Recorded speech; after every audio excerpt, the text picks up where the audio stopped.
లేని వారు కాకుండా మహిళా సంఘంలో ఉన్న ఎవరైతే సభ్యులు ఉంటారో పూర్తిగా లేని వాళ్ళు, లేని పరిస్థితి ఉంది వాళ్ళ బిడ్డకి, కేవలం ఆడపిల్లలకి పెళ్లి చేయాలనుకునే వాళ్ళు ఆడపిల్లలకి వర్తిస్తుంది.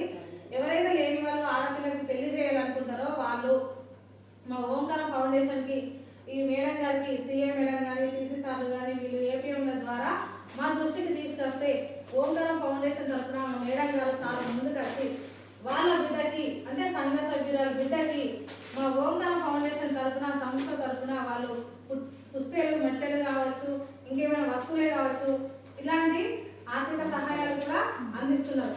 అదేవిధంగా చిన్న పిల్లలకి చదువు విషయంలో వస్తే పిల్లల్ని చదివించాలంటే ఫర్ ఎగ్జాంపుల్ చెప్తున్నా, ఒక ఇంట్లో ఒక భర్త చనిపోయిన వాళ్ళు ఉంటే తను కష్టపడుకుంటూ చదివిస్తుంది, చాలా కష్టంగా ఉంటుంది. ఎంత గవర్నమెంట్ స్కూల్లో చదివించినప్పుడు కూడా కష్టం ఉంటుంది. సో అలాంటి వాళ్ళకి